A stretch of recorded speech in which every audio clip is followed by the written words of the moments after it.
Hi friends, எல்லாத்துக்கும் வணக்கம்ப்பா. இந்த வீடியோவில் என்ன பார்க்க போகிறோம் அப்படின்னா 2022 குரூப் 4 பார்ட்டிலேருந்து என்னென்ன கொஷின்ஸ் கேட்டிருக்காங்க அப்படின்னு சொல்லி தான் பார்க்க போகிறோம். ரொம்பவே யூஸ்ஃபுல்லாக இருக்கும், ஸ்கிப் பண்ணாமல் பாருங்கள். மேலும் வீடியோ வேணும் அப்படின்னா பிளேலிஸ்ட்டில் நிறைய ப்ரீவியஸ் இயர் கொஷின்ஸ் வந்துருக்கு, செக் பண்ணி பார்த்துக்கோங்க. ஃபர்ஸ்ட் கொஷின் என்ன அப்படின்னு பார்த்தீங்கன்னா, find out the incorrect pairs, அதாவது தவறான இணையை வந்து எடுத்து எழுத சொல்லியிருக்காங்க. சரி, ஓகே. என்ன கொஷின் கேட்டிருக்காங்க அப்படின்னா, ஈரவை சட்டமன்றம் இருக்கு இல்லையா, அதில் இருந்தாப்பா நமக்கு வந்து கொஷின் கேட்டிருக்காங்க. சரி, மாநில சட்டமன்றம்னா என்னப்பா, 2 அவைகளை கொண்டு இருக்கும். ஒன்று உங்களுக்கு தெரியும் சட்ட மேலவை, இன்னொன்று வந்து சட்ட கீழவை. சட்ட கீழவை, இன்னொன்று வந்து சட்ட மேலவைன்னு சொல்லிட்டு. ஓகே, சட்ட கீழவை சட்ட மேலவைன்னு சொல்லிட்டு 2 இருக்குது அப்படின்னு சொல்லி உங்களுக்கு தெரியும். சரி, ஈரவை சட்டமன்றம் கொண்ட மாநிலங்கள் எத்தனை அப்படின்னு கேட்குறாங்க. சட்ட மேலவையில் தான் என்ன இருக்கும் அப்படின்னா ஈரவை சட்டமன்றங்கள் வந்து இருக்கும். சரி, ஈரவை சட்டமன்றம் இங்கே என்னென்ன மாநிலங்கள் இருக்குது? பீகார், கர்நாடகா, அதுக்கப்புறம் ஆந்திர பிரதேசம், அதுக்கப்புறம் தெலுங்கானா, அதுக்கப்புறம் உத்தரப்பிரதேசம், மகாராஷ்டிரான்னு சொல்லி ஈரவை சட்டமன்றம் ஒரு 6 இதில் வந்து இருக்குது. ஓகேவா? அப்போ ஈரவை சட்டமன்றம் கொண்ட மாநிலங்கள் எத்தனை அப்படின்னு பார்த்தீங்கன்னா 6 இருக்குது. நம்ம கொஸ்டின் என்ன கேட்டிருக்காங்க அப்படின்னு பாருங்கள். தவறான இணையை கண்டுபிடிக்க சொல்லியிருக்காங்க. மகாராஷ்டிராவில் ஈரவை சட்டமன்றம் பார்த்தோம், தெலுங்கானாவில் ஈரவை சட்டமன்றம் தானே இருக்குது. 6 ஸ்டேட்டில் வந்து என்ன இருக்குது அப்படின்னு பார்த்தோம், 6 மாநிலங்களில் நம்ம ஈரவை சட்டமன்றம் இருக்குன்னு பார்த்தோம். அப்போ தெலுங்கானாவில் ஈரவை சட்டமன்றம் தான். அடுத்தது பீகார்லேயும் ஈரவை சட்டமன்றம் தான். ஆந்திர பிரதேசத்தில் ஈரவை சட்டமன்றம் தான். ரைட்டு, இது ரைட்டு. அப்போ நமக்கு தெலுங்கானாவில் ஈரவை சட்டமன்றம், இங்கே என்ன கொடுத்துருக்காங்க, ஓரவை சட்டமன்றம். அப்போ இதுவும் தப்பு. பீகாரில் ஈரவை சட்டமன்றம், அப்போ இதுவும் தப்பு. நமக்கு தவறான இணை வரும் ஆப்ஷன் சி, 2 மற்றும் 3 தவறான இணை. நெக்ஸ்ட் பாருங்கள், சூஸ் த ரைட் மேட்ச். கரெக்டான விடையை வந்து தேர்ந்தெடுத்து சொல்லியிருக்காங்க. பாருங்கள், மத்திய அரசால் விதிக்கப்பட்டு வசூலிக்கப்பட்டு மாநிலங்களுக்கு ஒதுக்கக்கூடிய வளங்கள் தான் என்ன அப்படின்னு பார்த்தீங்கன்னா 269. இது எல்லாமே எதில் வரும் அப்படின்னா நிதி நிர்வாக உறவுகளில் வந்து வரும். ஓகேவா? அதுலேருந்து கேட்டிருக்காங்க நமக்கு. மத்திய அரசால் விதிக்கப்பட்டு மாநிலங்களுக்கு ஒதுக்கக்கூடிய வளங்கள் 269. மத்திய அரசால் விதிக்கப்பட்டு மாநில அரசுக்கு வசூலிப்பது அப்படின்னா 268. அடுத்தது இது வந்து தப்பு. மத்திய அரசால் வசூலிக்கப்பட்டு மாநிலங்கள் மற்றும் யூனியன் பிரதேசங்களுக்கு பகிர்ந்தளிக்கக்கூடியகள் 267 கொடுத்துருக்காங்க. இது வந்து தவறு. அப்போ ஆன்சர் என்ன வரும்? 1 மற்றும் 2 சரி. ஆப்ஷன் என்ன இருக்குது பாருங்கள், option B, sorry option C, 1 மற்றும் 2. நெக்ஸ்ட் பாருங்கள், 86வது அரசியலமைப்பு திருத்தச் சட்டம் 2022 படி 51A எந்த அடிப்படை கடமை அறிமுகப்படுத்தப்பட்டது அப்படின்னு கேட்குறாங்க. என்ன வரும் அப்படின்னா ஆப்ஷன் ஏ, 14 வயதுக்குட்பட்ட அனைத்து குழந்தைகளுக்கும் இலவச மற்றும் கட்டாய கல்வி அளித்தல். எத்தனை? 14 வயது. இது வந்து எதில்ப்பா சொல்லியிருப்பாங்க? அடிப்படை கடமையில் தான் என்ன சொல்லியிருப்பாங்கன்னா 51A. ஓகேவா? 51A அடிப்படை கடமை தான் 14 வயசுக்கு உட்பட்ட அனைத்து குழந்தைகளுக்கும் இலவச மற்றும் கட்டாய கல்வி வந்து அளிக்கணும். சரி, அடிப்படை கடமைகள் எங்கிருந்து எடுத்திருப்பாங்க? சோவியத் யூனியன்லேருந்து என்ன பண்ணியிருப்பாங்க அப்படின்னா அடிப்படை கடமைகள் எடுத்திருப்பாங்க அப்படின்னு சொல்லியிருப்பாங்க. சரி, இந்த அடிப்படை கடமையாக பரிந்துரையிட்ட கமிட்டி என்ன அப்படின்னு பார்த்தீங்கன்னா சொரன் சிங் கமிட்டி தான் அடிப்படை கடமையாக பரிந்துரைச்சிருப்பாங்க. அரசியலமைப்பு எப்போ சேர்க்கப்பட்டிருக்கும் அப்படின்னா 42 1976 சட்டத்தின்படி இது வந்து அரசியலமைப்பில் வந்து சேர்க்கப்பட்டிருக்கும் அப்படின்னு சொல்லியிருப்பாங்க.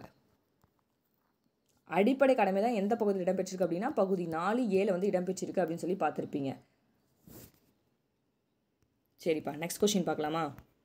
அடுத்தது, இந்தியாவில் நிதி புனராய்வு பற்றிய கீழ்கண்டவற்றுள் எவை சரியானவை அப்படின்னு கேட்குறாங்க. பாருங்கள், இந்திய நிதி புனராய்வு என்ற கருத்துறவை அமெரிக்காவிலிருந்து பெறப்பட்டது. ரைட்டு. நிதி புனராய்வுன்றது எங்கேருந்து எடுத்தாங்களா? அமெரிக்காவிலேருந்து எடுத்தாங்களா?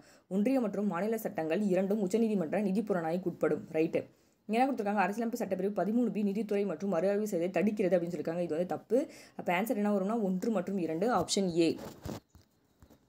நெக்ஸ்ட்டு, பின்வரும் சட்டப்பிரிவில் எந்த சட்டப்பிரிவு உயர்நீதிமன்ற பேராணைகளை பிறப்பிக்க அதிகாரம் இருக்குது அப்படின்னு கேட்குறாங்க. என்ன அப்படின்னா ஆப்ஷன் டி, ஆர்டிகல் 32 226 தான் என்ன அப்படின்னா உயர்நீதிமன்றத்திற்கு பேராணைகளை பிறப்பிக்கும் அதிகாரம் வந்து அளிக்கிறது.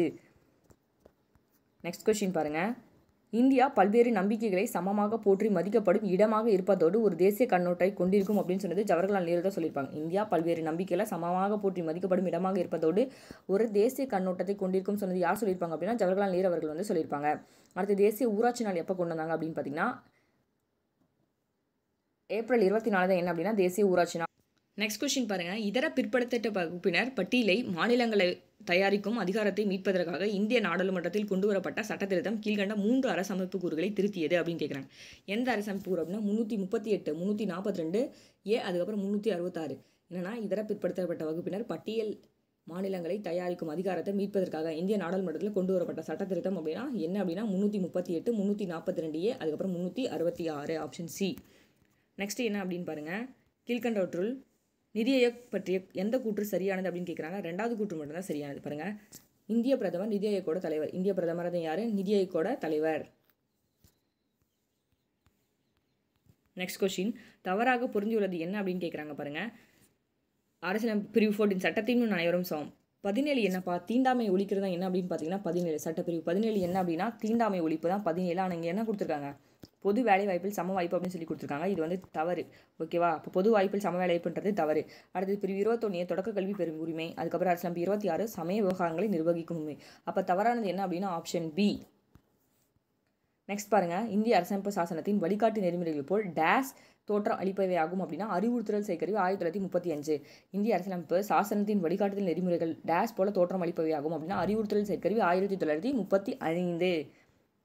நெக்ஸ்ட் கொஸ்டின் பாருங்க, சாக்கரிய குழு எப்போ கொண்டு வந்திருப்பாங்க அப்படின்னு பார்த்தீங்கன்னா சாக்கரிய குழு சாக்கரிய ஆணையம் அப்படின்னு பார்த்தீங்கன்னா மத்திய அரசாங்கம். ஓகே, சாக்கரிய குழு அமைத்த பிரதமர் யாருப்பா?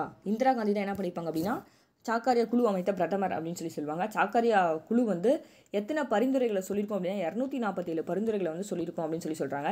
எதுக்காக அப்படின்னு பார்த்தீங்கன்னா மத்திய மாநில அரசுகளோட உறவினை வந்து விசாரிக்கிறதுக்காக தான் என்ன பண்ணியிருப்பாங்க அப்படின்னா இந்த சாக்கரிய ஆணையம் வந்து அமைக்கப்பட்டிருப்பாங்க. ஓகே, அடுத்தது ராஜமன்னர் குழு என்ன அப்படின்னா அதுவும் அதுக்காக தான். ராஜமன்னர் குழு எதுக்காக அப்படின்னா அதுவும் அதுக்காக தான் வந்து உருவாக்கியிருப்பாங்க.